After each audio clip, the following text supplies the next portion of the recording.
तुम रूठी रहो मैं मनाता रहूं।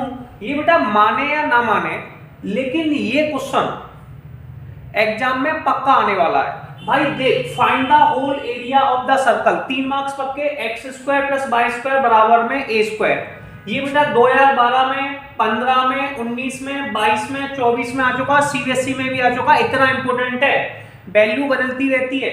अब सुनो, सबसे पहले जिस इसमें x की पावर 2 है, y की पावर 2 है, तो सबसे पहले एक सर्कल बनाया।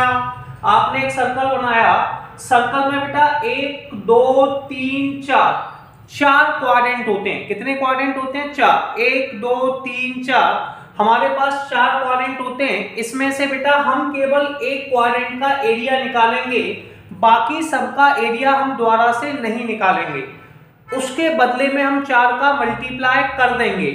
अब सुनिए इस क्वेश्चन को सॉल्व कैसे करते हैं। हम किसी भी एक्सिस के साथ इंटीग्रल कर सकते हैं, हम चाहें तो x के साथ भी इंटीग्रल कर सकते हैं, और चाहें तो y के साथ भी इंटीग्रल कर सकते हैं। तो हमने सोचा यार x के साथ इंटीग्रल करते हैं, तो dx। अगर आप लोग x के साथ, सबसे पहले यार गिवन इक्वेशन लिख लीजिए, पूरा सॉल्यूशन देखिए, क्वेश्चन आना ही आना है एग्जाम में।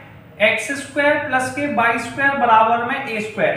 बेटा x के साथ ये स्ट्रिप होती है, क्या होती है? स्ट्रिप। इंटीग्रल x के साथ किया है तो y का वैल्यू निकाल लीजिए। तो हमने इसमें से y का आंसर निकाला ए स्क्वायर माइनस के एक्स स्क्वायर। अब ये y स्क्वायर का आंसर आ गया, तो y का आंसर आ गया अंडर में ए स्क्वायर माइनस के एक्स स्क्वायर। कोई ऑब्जेक्शन है? अब बेटा हम यहाँ पर जो निकालने आए हैं वो एरिया निकालने आए हैं, तो हमें एरिया का फॉर्मूला याद होना चाहिए। तो सबसे पहले हम लिखेंगे रिक्वायर्ड एरिया। ध्यान से सुनना, रिक्वायर्ड एरिया होता है बेटा इंटीग्रल ऑफ x बराबर में a to b y dx। ठीक, अब हमने जो स्टार्टिंग की है x एक्सिस के साथ इंटीग्रल करने का प्लान किया। x की लिमिट बेटा 0 से स्टार्ट हो रही है, a पे खत्म हो रही है, तो हम यहाँ पे लिखेंगे x बराबर में 0 से a।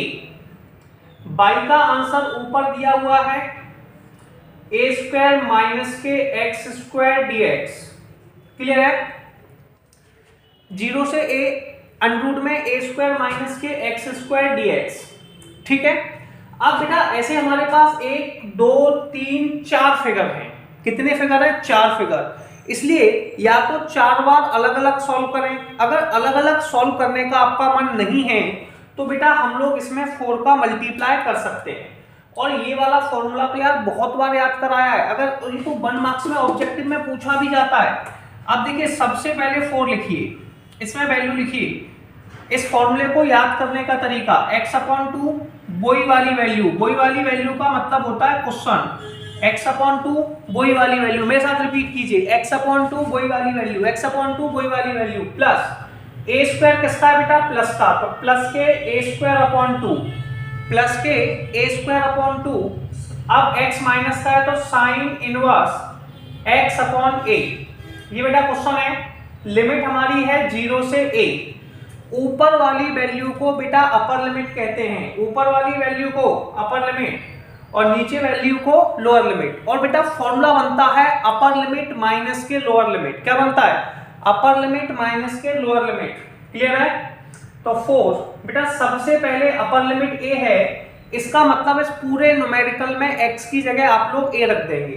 तो हम लिखेंगे a/2 अंडर में ए स्क्वायर माइनस के ए स्क्वायर प्लस के a square upon 2 sine inverse a upon a। ठीक है, फिर हम लगाएंगे बेटा माइनस का साइन, और लोअर लिमिट 0 है तो x की जगह 0 लिख देंगे। तो 0 माइनस ए स्क्वायर अपॉन 2 साइन इनवर्स 0। बेटा ए स्क्वायर माइनस ए स्क्वायर कितना होता है? 0, तो 4, ये तो 0 हो गया। फिर ये बचा ए स्क्वायर अपॉन 2, ए से ए कट गया, आंसर बचा साइन इनवर्स 1। बेटा 1 जो होता है साइन इनवर्स 1 वो 90 का आंसर होता है। तो 4a स्क्वायर और 90 को बेटा π/2 कहते हैं। 2 से 2 काटा, 4 से 4 काटा, a स्क्वायर पाई आंसर आ गया।